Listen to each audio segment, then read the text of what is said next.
আসসালামু আলাইকুম everyone, welcome back to my channel cooking corner. আজকে আমি আপনাদের দেখাবো কিভাবে আমি একসাথে 10 জনের জন্য নুডলস রান্না করলাম একদম পারফেক্টভাবে, সুন্দর ঝরঝরে। সেটাই আজকে আপনাদের সাথে একটু শেয়ার করব।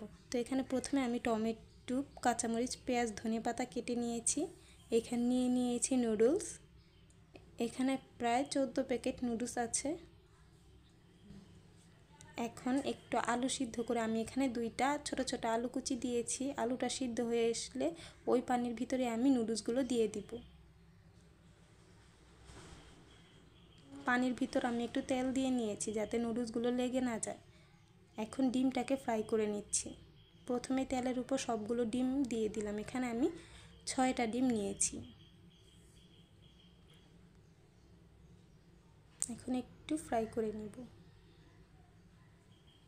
এখানে আমি গোলমরিচ আর একটু সামান্য লবণ দিয়েছি যাতে ডিমের গন্ধটা না আসে।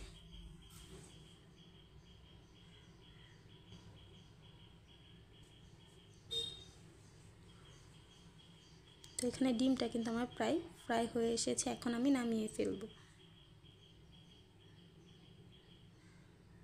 এভাবে ফ্রাই করে নিলে ডিমটা একটু আস্তে আস্তে থাকে। একই কড়াইতে আমি দিয়ে দিলাম তেল।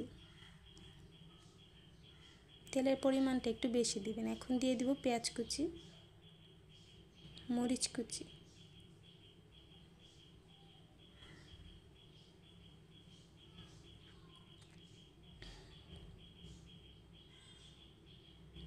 এখানে আমি তেলের ভিতর ধনেপাতাটাকেও দিয়ে দিলাম।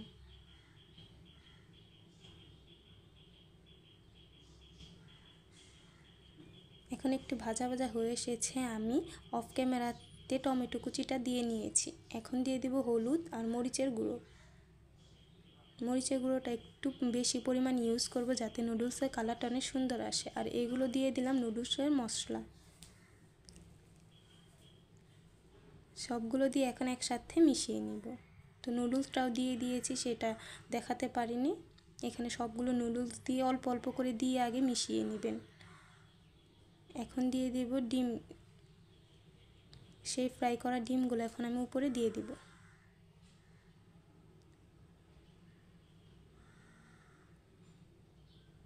তো আপনারা কিন্তু দেখতেই পাচ্ছেন নুডলসটা কিন্তু অনেক সুন্দর ঝরঝরে হয়েছে। এখন দিয়ে দিব সিদ্ধ করে ছোট ছোট করে কেটে রেখেছিলাম 4টা ডিম সিদ্ধ করেছি, সেইগুলো দিয়ে দিব। তো আজকের ভিডিওটা এ পর্যন্তই শেষ। কেমন হয়েছে জানাবেন। আল্লাহ হাফিজ।